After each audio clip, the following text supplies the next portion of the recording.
오늘 은혜 받으실 말씀은 고린도 후서 6장 봅니다. 6장 14절에서 18절 말씀. 자, 완전씩 교독합니다. 너희는 믿지 않는 자와 멍에를 함께하지 매지 말라. 의와 불법이 어찌 함께하며 빛과 어둠이 어찌 사귀며 그리스도와 함께 어찌 조화하며 믿는 자와 믿지 않는 자가 어찌 상관하며 하나님의 성전과 우상이 어찌 일치가 되려. 우리는 살아계신 하나님의 성전이라. 이와 같이 하나님께서 이르되 내가 그들 가운데 거며 두루 행하여 나는 그들의 하나님이 되고 그들은 나의 백성이 되리라.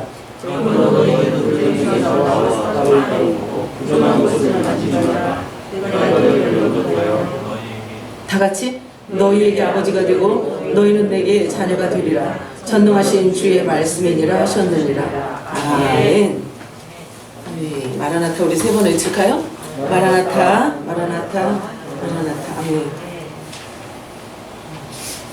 오늘도 성령께서 교회들에게 하시는 음성이 여러분 모두에게 들려지기를 축복합니다. 오늘 읽은 본문 말씀을 가지고 나와서 따로 있으라라는 제목으로 우리 함께 은혜를 나눠보도록 하겠습니다. 예수님이 말씀하셨습니다. 내가 알파와 오메가다 라고 말씀하셨어요. 그렇게 말씀하신 주님께서 창세기는 어떻게 시작이 되냐면 빛과 어둠을 나누사 하나님이 빛을 낮이라 부르시고 어둠을 밤이라 부르시니라 이렇게 말씀하셨어요. 그래서 이 말씀에 대한 해답을요 계시록까지 가시면서 풀어내시는 것입니다. 역사 이래 그 어느 때보다도 지금은 빛과 어둠이 분명하게 따로 분리하시는 바로 그때라는 것을 우리는 알아야 됩니다. 요즘에는 사람들의 생각과 마음이 모두 안정감이 결여되어 있어요. 왜냐하면 너무 이상한 일들이 지속적으로 일어나고 있기 때문입니다. 무엇이 문제인지, 왜 이런 일들이 일어나고 있는지, 어떻게 반응해야 하는지, 이런 일들의 근원지는 또 어디인지, 아니면 이러한 이상한 현상들은 왜 일어나고 있는지, 무엇이 문제이고 무엇이 해결책인지를 알 수 없도록 연속적으로 흑암의 기품이 계속되고 있기 때문에 사람들은 왠지 모를 두려움과 불안감을 갖고 살아가고 있습니다. 일관성도 없고 전혀 전문적이지도 않고 국민들은 매우 이상하고 불분명한 현상들 때문에 혼란을 겪고 있는 시국입니다. 그러나 하나님의 아들들, 빛의 아들, 낮의 아들들에게는 진리의 영이 임하여 있기 때문에 조금만 자세히 주의하여 이렇게 관찰해 본다면 분별할 수가 있어요. 왜냐하면 주님께서 매우 가까이에 와 계시다는 사인으로 우리는 볼 수가 있는 것입니다. 국민의 눈과 귀를 가리고 입도 막아버리고 서로가 서로를 불신하게 만들고 격리시켜 놓는 아주 이해할 수 없는 현 상황들에 대해서 사람들은 기이할 정도로 순종적이라는 거예요. 근데 더 기이한 것은요, 한 곳이 아니라 전 세계가 동일한 현상으로 나타난다는 사실입니다. 자, 그래서 하나님께서 허용하심임을 우리는 알아야 되는 것입니다. 빛의 아들들에게 주시는 성령의 음성은 너무도 분명하기 때문에 더 정신을 차리고 빛의 아들, 낮의 아들들에게 하시는 성령의 음성에 우리는 귀를 기울여야만 됩니다. 피조물이 고대하는 바는 하나님의 아들들이 나타나는 것이라.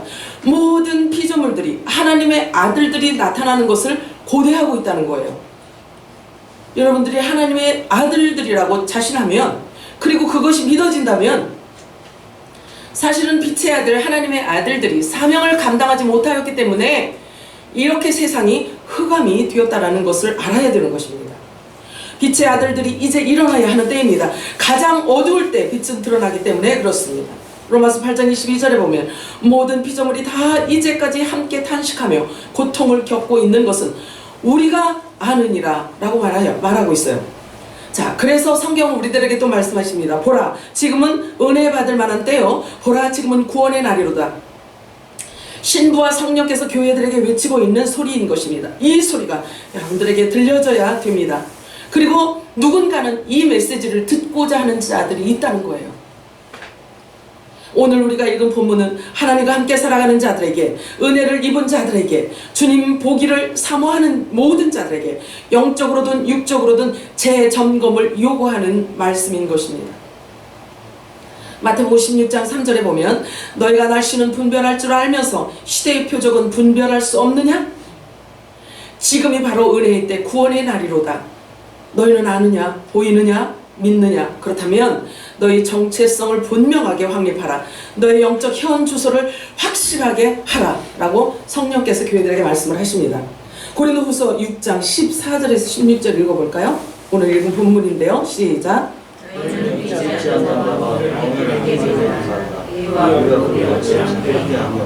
빛과 어둠이 어찌 사귀며 그리스도와 벨리알이 어찌 조화되며 믿는 자와 믿지 않는 자가 어찌 상관하며 우상이 어찌 일치하며 우리는 살아계신 하나님의 성전이라.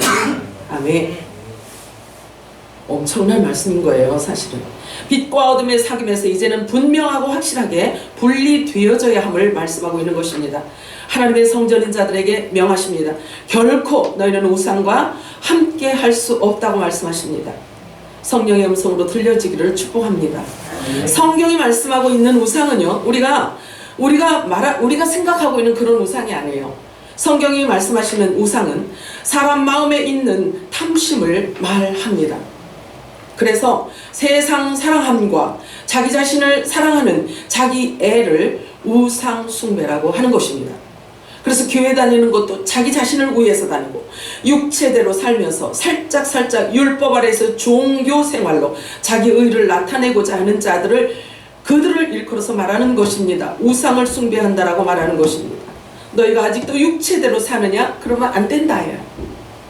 자, 로마서 8장 13절에 보면은 너희가 육신대로 살면 반드시 죽을 것이로되 영으로서 몸의 행실을 죽이면 살리라. 요한복음 6장 63절 있나요? 살리는 것은 영이니 육은 무익하니라. 내가 너희에게 이른 말은 영이요 생명이라. 하나님의 말씀대로 순종하며 사는 것을 의미하는 것입니다. 하나님은 사람의 외모를 보시지 않습니다. 사람의 중심을 보시기 때문에 더 무서운 거예요. 아무라도 하나님의 눈을 피해서 살 수가 없습니다. 하나님 앞에서는 모두가 다 벌거벗음 같이 드러나 있기 때문에 그렇습니다. 요한일서 2장 15절 16절 읽어볼까요? 시작.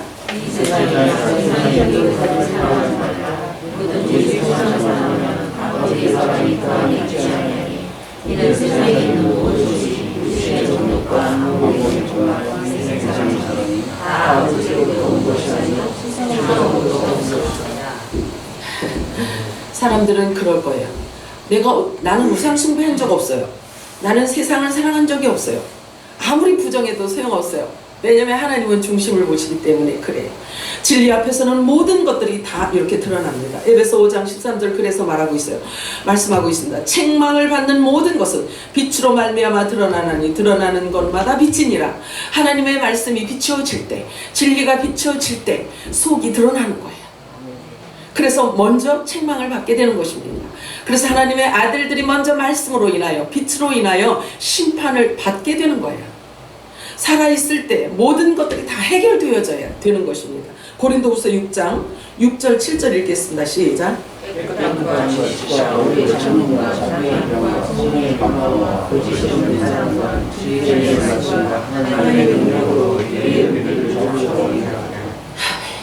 의의 무기는 부활 메시지를 말하고 있습니다. 의의 무기는 새 언약의 말씀을 뜻합니다. 의의 말씀은 우리 몸까지도 부활시키고 깨끗하게 하는 메시지인 것입니다. 에베소 6장 11절에서 13절 읽겠습니다. 시작.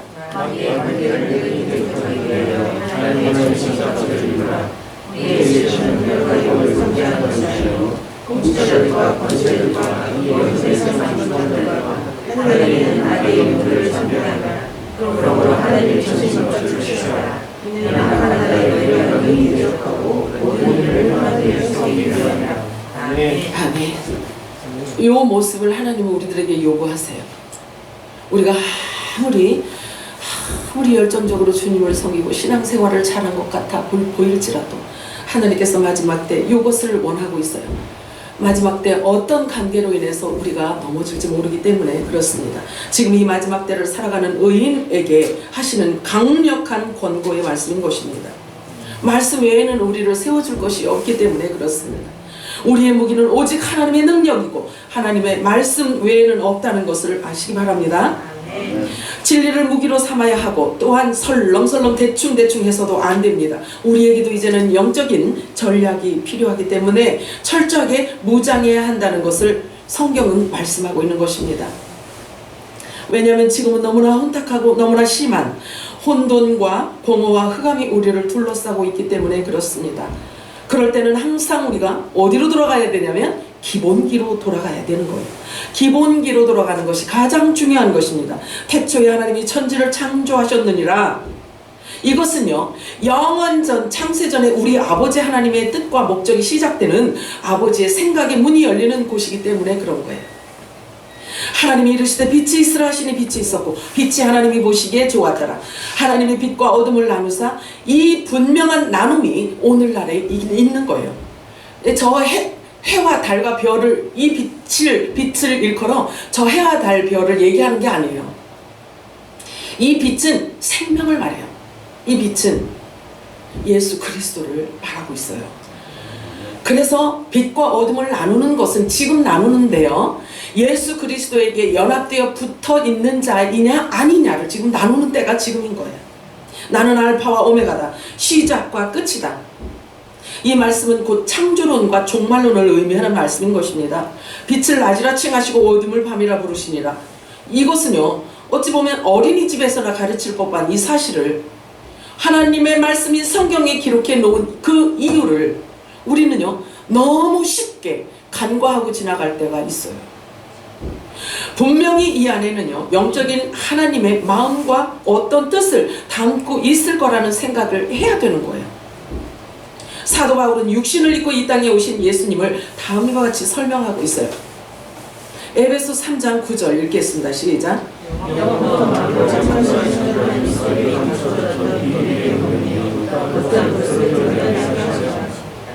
천지 창조의 비밀을 드러내시기 위해서 예수 그리스도께서 이 땅에 오셨다라는 거예요. 이렇게 빛이 오셨는데 알아보는 사람이 없더라는 거예요. 세상 신이 사람의 마음 눈을 어둡게 했기 때문에 그렇다라고 성경은 밝히고 있어요. 그렇다면 빛의 아들들이 지금 어떤 일을 해야 되는지 답이 나오죠? 고린도후서 4장 4절 읽겠습니다. 시작.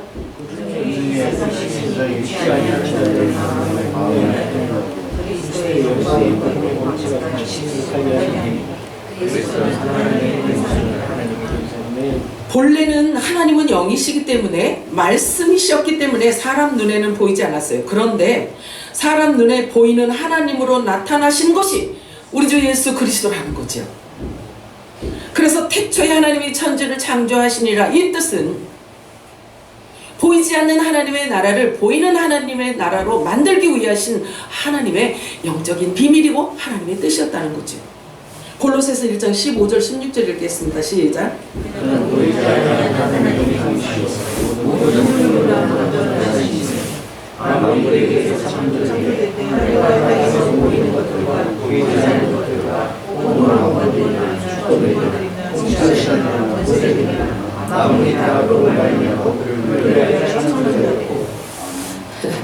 자, 이 말씀을 보면 왜 이 땅에 이 보이는 피조물이 존재하게 되었는지를 밝히고 있는 것입니다.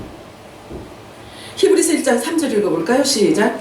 이는 하나님의 영광의 광채시요 그 본체의 형상이시라. 그의 영광의 가슴으로 만물을 지으시며 죄를 참별하는 일을 하시고 높은 곳에 계신 지구도 지으시고 편리하게 있으십니다. 아멘. 우리 예수 그리스도께서는요 모든 만물의 으뜸이며 머리이시며 정결케 하고 거룩케 하시며 이렇게 만들어 가시는 하나님이신 거예요. 사도 요한은 마지막 때 휴거될 자의 표상이라고 제가 말씀드렸습니다. 그래서 예수님에 대해서 누구보다 더 정확하게 알고 있었던 자입니다. 하늘로 들림마다 올라가서 직접 예수님의 영화로우심과 그의 영광의 광채를 직접 경험하고 기록해서 마지막 때 낮의 아들, 빛의 아들들, 저와 여러분에게 성경을 주시기 위해서 예수님이 사도 요한을 이렇게 사용하신 거예요. 계시록 1장 13절에서 19절 읽어볼까요? 시작.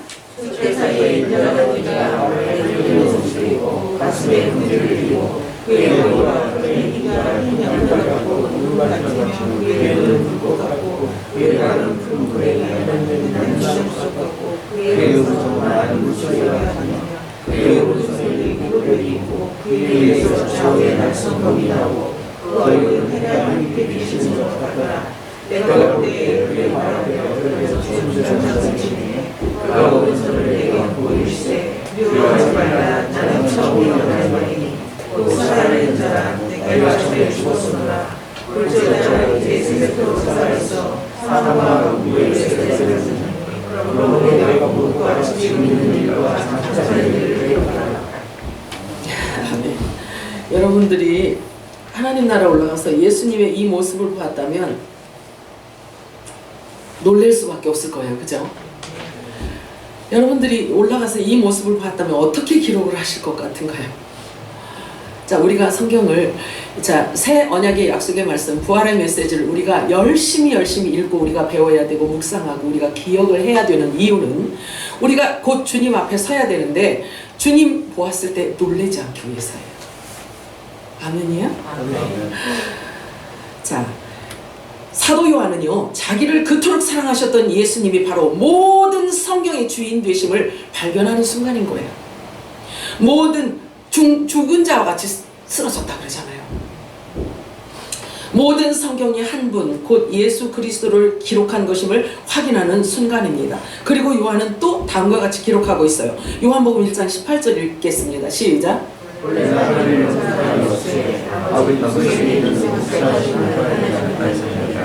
아멘. 예수 그리스도가 곧 유일하신 한 분 하나님이시라는 것을 분명하게 전하고 있는 거예요. 자, 요한복음 1장 1절에서 5절 읽겠습니다. 시작.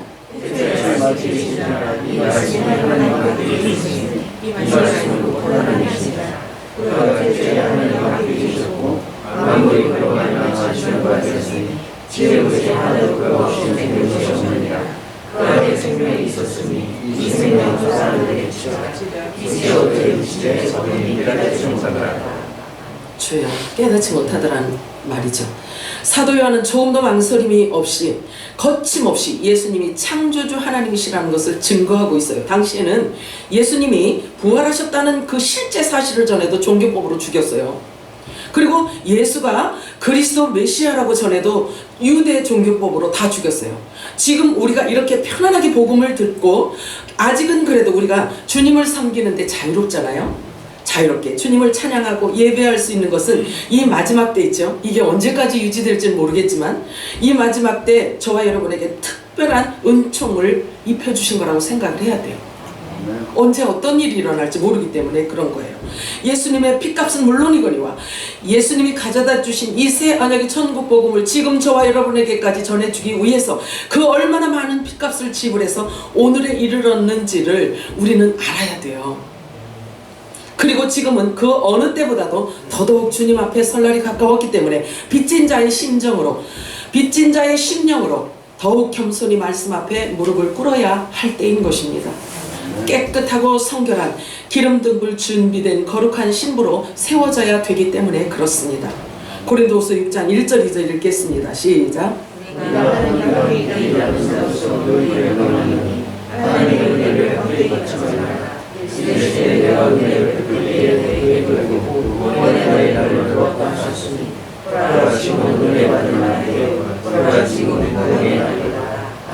아멘. 바울이 말하는 복음은, 바울의 복음은요, 처음부터 끝까지 철저하게 부활의 복음을 말하고 있기 때문에 알파와 오메가 되시는 하나님의 오메가 메시지를 지금 전해야 되는 것을 말하고 있는 거예요. 지금은 오메가 메시지를 전해야 돼요. 그래서 작은 두루마리가 이제는 열리게 되어 있고요. 그 안에서 2700년 동안 소리 없이 잠잠하게 있던 그 말씀이 이제는 기지개를 펴고 역사하시기 위해서 강력한 불이 되어서 빛의 아들들 속에 들어가시는 때가 지금인 거예요.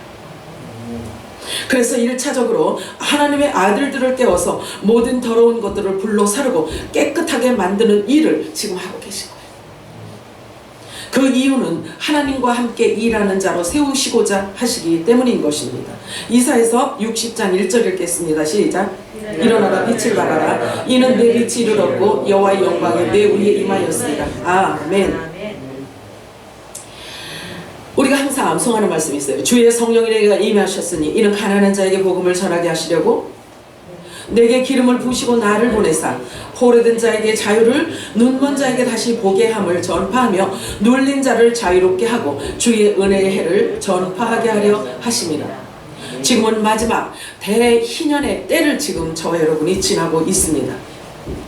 반드시 새 언약의 말씀, 늦은 비 성령의 기름 부으심을 받은 자는요, 하나님께서 이렇게 주의 성령이 우리에게 임하게 해주셔요. 사명이 주어졌기 때문에 그렇습니다. 계시록 2장 27절 읽어볼까요? 시작. 그들을 다스려 질그릇 깨뜨리는 것과 같이 하리라. 나도 내 아버지께 받은 것이 그러하니라. 아버지의 것은 내 것이고 내 것은 다 아버지의 것이다 라고 말씀하시면서 하나님께로부터 받은 이 철장 권세를 빛의 아들들에게 이 마지막 때 한량없는 기름 부으심으로 주고 계세요. 우리가 받을 준비만 되면 이건 약속이고 언약이기 때문에 반드시 이루어지는 것입니다. 우리가 알든 모르든 간에 여호와의 절기는 이루어졌고 또 이루어져 가고 계시며 이제는 마지막 대희년의 가을 추수의 계절을 맞이하고 있다는 사실을 아시기 바랍니다. 농부이신 아버지는 이때를 위해서 천지 창조를 하셨습니다. 우리는 더 많이 기뻐하고 아버지 하신 일에 대해서 우리는 박수 올려드려야 돼요. 더 많이 감사하시기 바랍니다. 하나님의 시간표는 절대로 변개되거나 바뀌지 않습니다.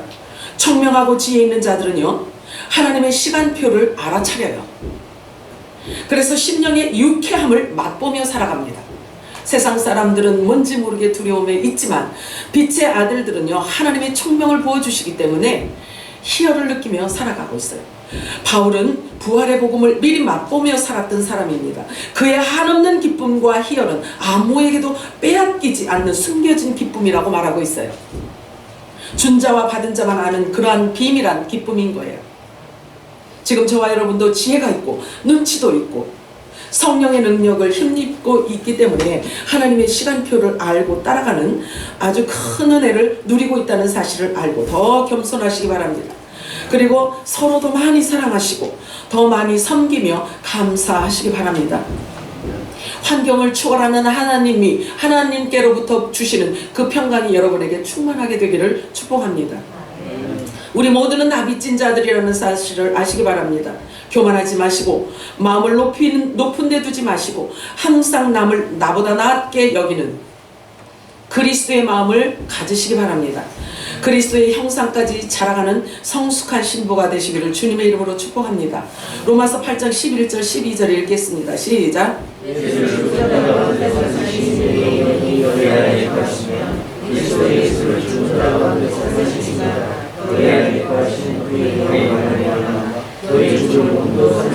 아멘. 그러므로 우리가 빚진 자한테 주시님께서 육신대로 생각하시지 아니하니라. 아멘이죠. 여기서 말하는 빚진 자란 뜻은 소유주가 있다는 말입니다. 소유주가 있다는 말이에요. 우리의 생명의 주인은 누구시죠? 네, 소유주가 있다는 말인 거예요. 그리고 어떤 의무가 주어졌다라는 것을 뜻하는 말입니다. 다시 말해서 하나님의 영이 거하신 성전이 되어진 자들에게는 육신에 있지만 육신에 살지 않는다는 말씀이에요. 그래서 말씀을 받은 자이고 말씀이 담겨져 있는 자가 되었다는 말인 것입니다. 하나님의 말씀이 담겨져 있는 그릇이라는 거죠. 그래서 화목직책의 말씀을 맡은 자라고 성경은 우리들의 신분을 밝혀주고 있는 것입니다. 하나님은 우리에게 육신에 있는 자가 아니라고 말씀하세요. 우리 눈에는 우리가 다 육신을 입고 있어서 육신의 사람 같은데 성경은 그렇게 말하지 않아요. 성경은 또 이렇게 말씀하세요. 만약에 내가 육신이 있다고 해서 육신대로 살아간다면 반드시 죽게 될 것이다 라고 말씀하세요. 그렇다면 우리가 어떻게 해야 하는가예요. 육신의 생각을 부인해야 돼요. 나를 따르는 자는 누구든지 나를 따르려면 자기를 부인하라고 말씀하셔요. 육의 혼의 생각을 말하고 있어요. 우리가 예수님의 말씀을 받으려면 내 생각이 부인되어져 있지 않으면 하나님의 말씀을 받을 수가 없어요. 우리가 예수님을 따라가려면 예수님이 하신 말씀을 따라가는 것인데 내 생각이 중천에 있다면 그 말씀을 내 것으로 받을 수가 없어요. 영의 생각으로 길들여져야 되는 것입니다. 그래서 영적인 사람의 특징은 영이 혼을 점령한 것을 의미합니다. 아멘인가요? 아멘. 그런데 그 정도로 끝나는 것이 아니에요. 삼위 되시는 성령 하나님이 좌정하여 계신 성전이라고까지 성경은 우리의 직분을, 우리의 신분을 확증해주고 있어요. 성경이 그렇게 확증해주는데 이것을 아니라고 할 자가 누가 있겠냐고요. 그런데요, 더 중요한 것은 그 성전에서는 반드시 생명수가 솟아나게 되어 있다는 거예요. 아이쿠, 이 생명수가 뭘까요? 아멘이죠. 그 생명수는 사람을 살리는 영이라고 말하고 있어요, 성경. 그 생명수는 사람을 부활시키는 영이라고 말씀하고 있어요. 그 생명수는 사람의 죄를 사하는 권세 있는 생명수라고 말씀하고 있어요. 엄청나죠? 사람을 깨끗하게 하는 생명수라고 말씀하고 있어요. 죽은 자도 살리는 영이라고 말씀하고 있어요. 이것이 바로 빛과 어둠이 함께하지 못하는 이유인 거예요. 이렇게 다르다는 이야기죠. 이것이 바로 성령을 받은 자들의 특징인 것입니다. 이것이 바로 아들의 명분을 받은 화목직책의 말씀을 받은 자들의 특징을 말해주고 있는 것입니다. 빛과 어둠을 나누사 빛을 낮이라 칭하시고 어둠을 밤이라 불렀더라. 하나님께서 그렇게 말씀하셨는데요. 데살로니가전서 5장 5절에 보면은요, 너희는 다 빛의 아들이요 낮의 아들이라. 우리는 밤이나 어둠에 속하지 않았다. 밤이나 어둠에 연합되어지지 않았다. 그러므로 빛의 열매를 맺으라고 성경은 우리들에게 권면하고 있어요. 빛의 열매는 뭐예요? 빛의 열매는 모든 착함과 의로움과 진실함이에요. 그래서 오직 주 예수 그리스도로 옷을 입고 정욕을 위하여 육신의 일을 도모하지 말라고 하나님께서 우리들에게 말씀하고 있어요. 고린도후서 6장 17절 18절 한 번 더 읽습니다. 시작.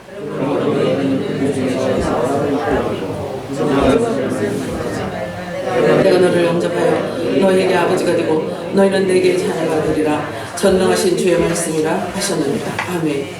이렇게 전능하신 하나님께서 우리들에게 말씀하시고 우리의 아버지께서 이렇게 말씀을 하시고 우리의 머리가 되시는 그분께서 우리들을 통치하시며 이렇게 말씀해 주시는데 이 말씀을 우리가 홀대하면 안 됩니다.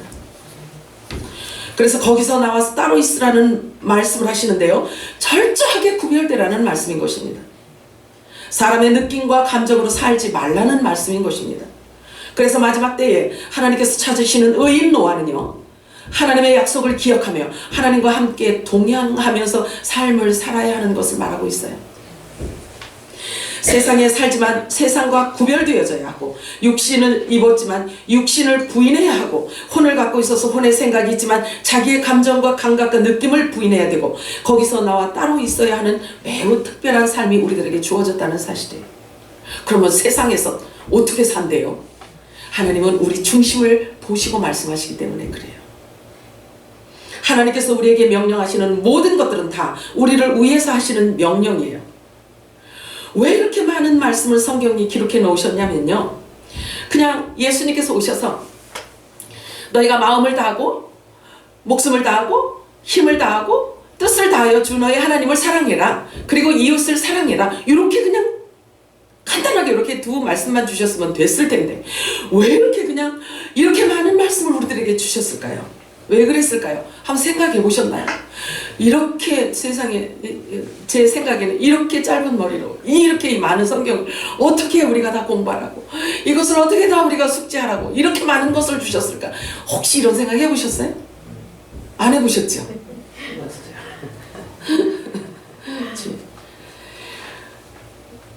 자, 하나님께서는요, 왜 이렇게 많은 성경을 우리들에게 기록해 놓으셨냐면, 우리가 육신을 입은 자로서 육신의 삶을 살아야 되기 때문에 일일이 다 간섭하시는 거예요. 다 간섭하시는 거예요. 우리가 육신을 입고 주님 앞에 서는 날까지 살아가는 그 모든 날 속에 필요한 메시지를 다 담아 놓으신 거예요. 그래서 하나님 앞에 가서 나는 그거 몰랐는데요, 나는 그거 못 들었는데요, 이게 변명이 통하지가 않아요, 이제는. 그래서 혼의 생각에 길들여질까봐, 세상의 깊은 수렁에 빠져서 우리가 발이 빠져나오지 못할까봐 모든 삶의 재반사 기준을 얼만큼 높였냐면 하늘 높이로 높여주시기 위해서 성경을 우리들에게 주신 거예요. 성경은 우리의 수준을 어디까지 높이시냐면요, 하나님을 닮아가라고 하고 있어요. 하나님을 닮아가라. 진지하게 생각하실 때요, 하나님을 닮아가라고 말씀하세요. 마태복음 25장 40절과 45절 읽어볼까요? 시작. 내가 진실로 너에게 이르노니 너희가 여기 내 형제 중에 지극히 작은 자 하나에게 한 것이 곧 내게 한 것이니라 하시고, 이에 임금이 대답하여 이르시되 내가 진실로 너에게 이르노니 이 지극히 작은 자 하나에게 하지 아니한 것이 곧 내게 하지 아니한 것이니라 하시니라. 아멘. 여러분은 하나님이 안 보이신다고 조금 편하게 살으셨죠? 그런데 이 말씀을 이렇게 말씀하세요. 내 곁에, 내 가까이 있는 이 형제, 내 눈에는 작게 보일지 모르지만 그 안에 하나님이 계신 거예요. 그래서 그 작게 보이는, 아주 허술해 보이고 아무것도 아니고 유명하지 않고 이름도 없고 정말 내가 홀대하기에 아주 그냥 합리적인 그런 사람이 옆에 있는데 내가 그를 대하는 그 마음을 하나님은 보고 계신다는 거예요. 이와 같은 사실을 하나님께서 성경에 기록해서 우리들에게 가르쳐 주시지 않는다면 우리는 정말 큰일 나겠어요. 왜냐하면 내 마음대로 생각하기 때문에. 어떻게 이런 아버지의 마음을 우리가 알 수 있나요? 하나님의 말씀을 통해서 알 수 있는 거예요. 그럼 어떻게 깨달을 수 있나요? 진리의 성령이 우리 안에 오셔서 깨닫게 해주셔서 아는 거예요. 그래서 말씀을 통해서 저와 여러분은 아버지의 마음을 알아가는 거예요. 깨달아가는 거예요. 그래서 아버지의 마음을 닮아가는 겁니다. 아버지의 마음을 품고 충만하게 품고 아버지가 기뻐하시는 것이 무엇인지를 알고 깨달아서 아버지의 마음에 맞게 살아가는 거예요. 그러므로 형제를 업신여김이 곧 하나님을 업신여김이라는 말을 우리는 꼭 기억해야 할 것입니다. 이제는 우리의 생각이 그리스도로 온전히 세워져 가야만 합니다. 부분적으로 알고 있던 것을 이제는 온전한 것으로 우리가 바꿔가야 됩니다. 그렇게 될 수 있는 것은요, 어찌 사람의 힘으로 할 수 있겠습니까? 성령 하나님께서 오셔서 진리의 말씀을 통해서 빛을 통하여서 저와 여러분을 그렇게 성결하고 거룩하고 깨끗하게 우리를 그렇게 만들어 가시는 것입니다. 여러분들이 겸손함으로 말씀 앞에 무릎을 꿇기만 하면 성령께서 오셔서 진리의 말씀으로 저와 여러분을 거룩하고 성결하고 깨끗하게 만들어 주시는 거예요. 인간 쪽에서 하나님의 속성인 거룩을 닮아갈 수가 없어요. 절대 그렇게 할 수가 없는 거예요. 진리의 성령께서 오셔야지만 가능한 일인 거예요. 아들의 명분을 가지고 저와 여러분 안에 와 계신 성령 하나님께서 저와 여러분을 하나님의 품성으로 닮아가게 해주시는 것입니다. 왜냐하면 성령님은 고린도전서 2장에 보면은 하나님의 깊은 것이라도 통달하시는 분이시기 때문에 그렇습니다. 그래서 성령께서 임하시면 하나님의 명철이 주어지는 것입니다. 우리는 하나님의 말씀을 가볍게 생각하지 말아야 할 것입니다. 갈라디아서 6장 7절에서 10절 읽어볼까요? 시작. 속이지 말라. 하나님은 업신여김을 받지 아니하시나니 사람이 무엇으로 심든지 그대로 거두리라. 자기의 육체를 위하여 심는 자는 육체로부터 썩어질 것을 거두고 성령으로 위하여 심는 자는 성령으로부터 영생을 거두하며 우리가 선을 행하되 낙심하지 말지니 포기하지 아니하면 때가 이르면 거두리라. 그러므로 우리는 기회 있는 대로 모든 이에게 착한 일을 하되 더욱 믿음의 가정들에게 할지니라. 아멘. 내게 가장 가까이 있는 자에게 잘하는 것이 선을 행하는 거예요. 마음은 내가 마음은 선을 행하고 싶어. 그런데 멀리 있는 누군가에게 그냥 끊임없이 마음으로 그 사람을 섬기고 그 사람을 사랑한다고 해요. 그런데 하나님은 그렇게 보시지 않고요, 너 가까이 있는 자를 지금 어떻게 대하는지를 보고 있는 거예요. 가까이 있는 자를 정말 가까이 있는 자에게 선을 행하지 못하는 자가 가장 어리석은 자라고 주님 말씀하셨어요. 가장 소중하다는 거예요. 가장 가까이 있는 자가 가장 소중하다는 거예요. 근데 사람들은요, 그렇게 생각을 잘 안 해요. 가까이 있으면 모든 허물이 다 보이잖아요. 그러니까 이래서 저래서 싫고 쟤는 저래서 싫고 이러잖아요. 근데 하나님은 그렇게 보시잖아요. 그래서 내 생각과 아버지 생각은 달라요. 자, 여기서 업신여김이라고 하죠. 자, 스스로 속이지 말라. 하나님은 업신여김을 받지 아니하신다라고 말씀하고 있어요. 여기서 말하는 업신여김이란 비웃고 조롱하고 입술을 삐죽거리는 것을 뜻하고 있어요. 헬라 원문에 그렇게 표현하고 있어요. 그래서 마지막 때 주님 오실 길을 예비하기 위해서요, 늦은 비 성령의 기름 부으심을 만민에게 반드시 부어주실 것인데, 먼저 받은 자가 이 말씀을 듣고 깨달아서 이 말씀을 선언할 때 조롱한다는 거예요. 마지막 메시지는요, 마지막 영원한 복음은 사람들이 익숙하게 들어왔던 메시지가 아니기 때문에 조롱한다는 거예요. 그래서 입술을 삐죽거린다는 거예요. 자, 누가복음 5장 39절 읽어볼까요? 시작.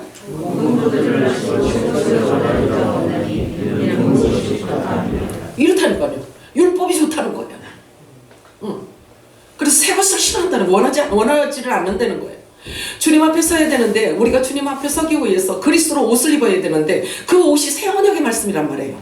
그런데 그 말씀을 줘야 우리가 입지. 그런데 깨달아야 주지. 대부분의 사람들은 주님이 재림의 말씀에 익숙해 있지 않아요. 이대로 조싸움이에요. 그래서 입술을 삐죽거리기도 하고 비웃기도 하고 조롱하기도 한다는 것입니다. 그런데 두려운 사실이 있어요. 성경은 그런 사람을 일컬어 성령 회방죄, 성령 모독죄를 짓는다라고 표현하고 있어요. 무서운 말씀이에요. 마태복음 12장 31절 32절 읽어볼까요? 시작.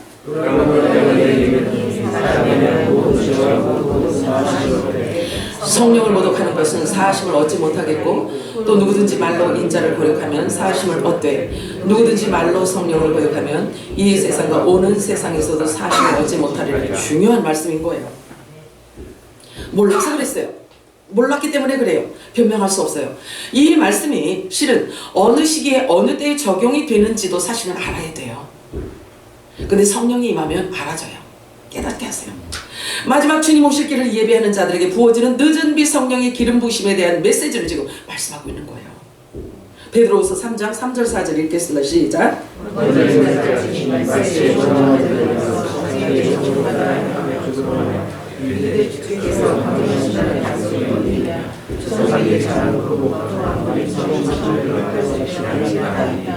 그래요. 이런다는 거예요.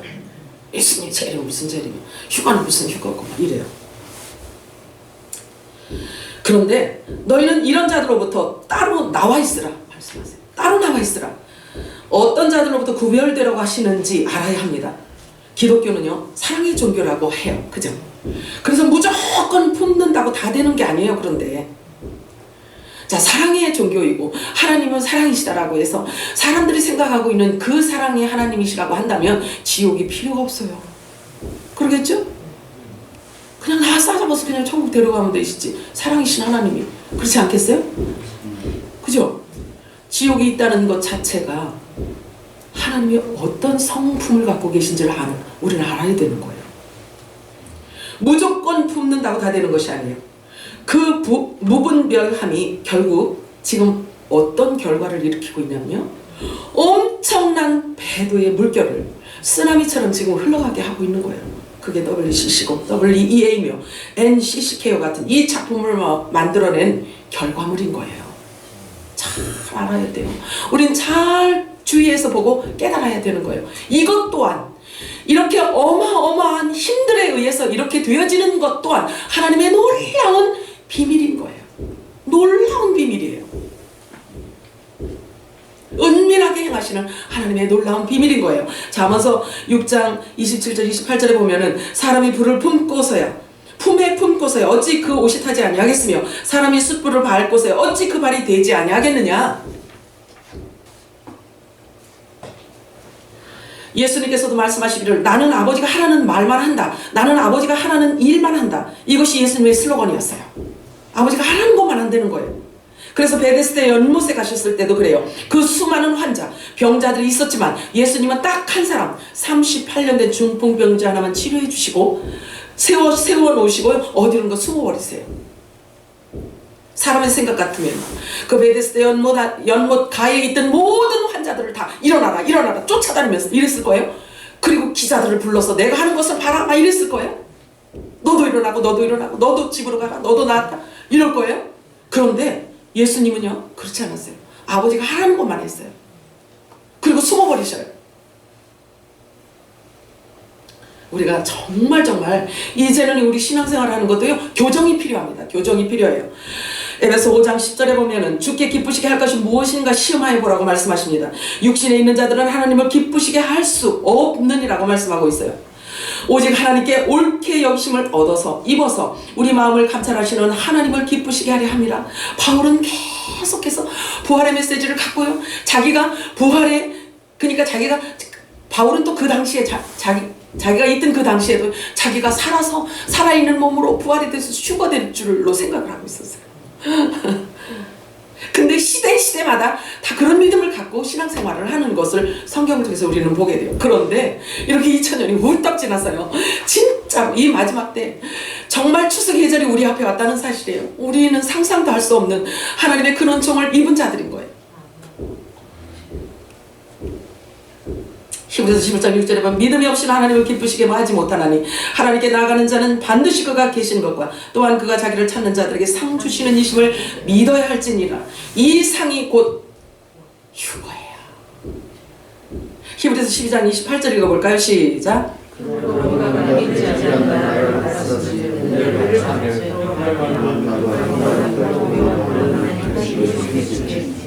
아멘. 하나님을 경외하고 하나님을 섬기는 것도요, 영이 있다고 해요. 이사야서에 보면은. 그래서 진리의 성령, 7 영이 임한 자들에게 주어지는 이렇게 특징이요. 하나님을 경외하고 하나님을 섬기는 영도 거기에 있다고 말씀하고 있어요. 그냥 우리가 마음 먹어갖고 이렇게 섬기면 하나님을 잘 섬기는 거겠지. 이렇게 하면은 잘 섬기는 거겠지. 그게 아니고요. 진리의 영이 오셔야지만 된다고 말씀하고 있어요. 자, 베드로후서 3장 13절 14절 읽겠습니다. 시작. 우리는 그의 약속대로 의가 있는 곳인 새 하늘과 새 땅을 바라보도다. 그러므로 사랑하는 자들아, 너희가 이것을 바라보나니 주 앞에서 점도 없고 흠도 없이 평강 가운데서 나타나기를 힘쓰라. 아멘. 아멘. 점도 없어야 된대요. 흠도 없어야 된대요. 하나님이 주시는 샬롬의 복이 평강이 있어야 된다고 말하고 있어요. 평강은 어디로부터 오냐면 하나님과 연합이 되어 하나 되어져 있을 때 하늘로부터 받는 안식, 안위를 말하고 있는 거예요. 이 평강은 하늘로부터 하나님과 연합된 자들에게만 누릴 수 있는 특징인 거예요. 나 평강해야지, 내가 편안하게 잠자야지, 이런 평강이 아니에요. 자, 고린도 후서 5장 15절에서 17절 읽어볼까요? 시작.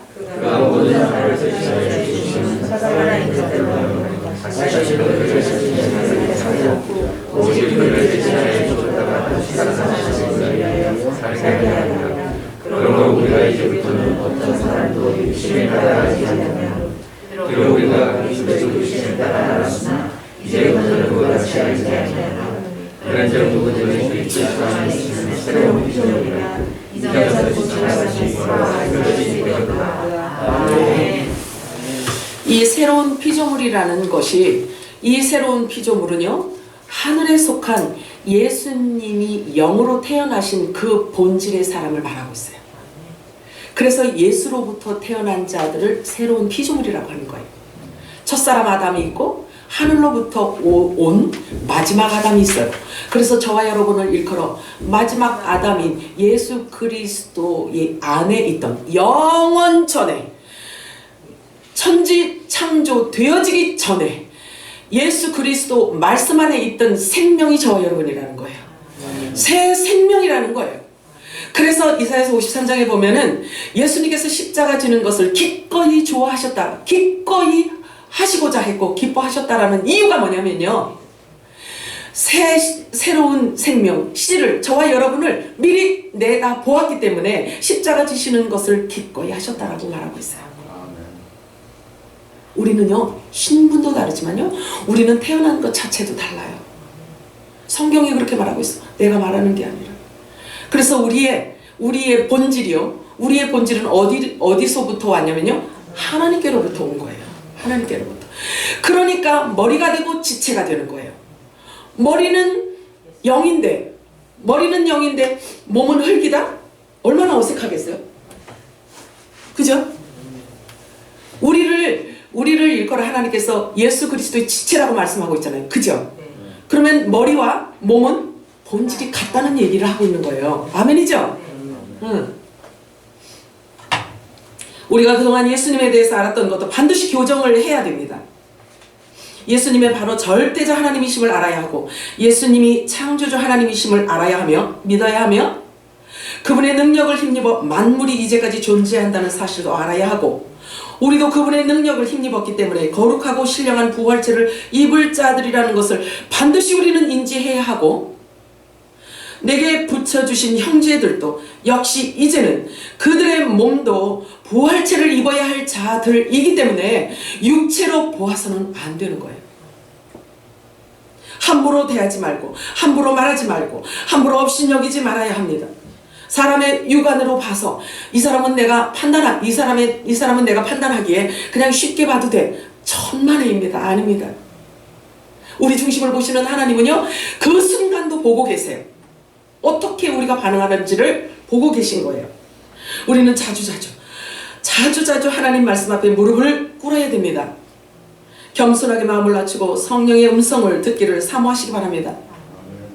말씀과 기도로만 여러분이 거룩해질 수 있고 깨끗해질 수 있기 때문입니다. 하나님에게서 멀어지게 하는 모든 것, 모든 곳, 어떤 거라도요, 거부해야 돼요. 그래서 그곳에서 나와서 따로 서 있으라고 말씀을 하십니다. 그러면 뭐 저 깊은 산속에 들어가서 혼자 살으라고. 하나님은 중심을 보시잖아요. 바울이 말하잖아요. 이제는 내가 예수님조차도 육체를 입고 있었기 때문에 내가 사람으로 보아서 비방을 했지만 이제는 내가 예수 믿는 자들조차도 육신으로 보지 않겠다. 이렇게 말해요. 왜 그러냐면 그 안에 성령 하나님이, 삼위 되시는 하나님이 들어가 계시기 때문에 그런 거예요. 그래서 내 반응을 주님이 지금도 다 보고 체킹하고 계세요. 그래서 주님 뭐라고 하세요? 네 믿음대로 되라. 이렇게 말씀하세요. 그리고 우리가 한 말에 의해서 그 말의 열매를 먹고 살아간다고 말씀하고 있어요.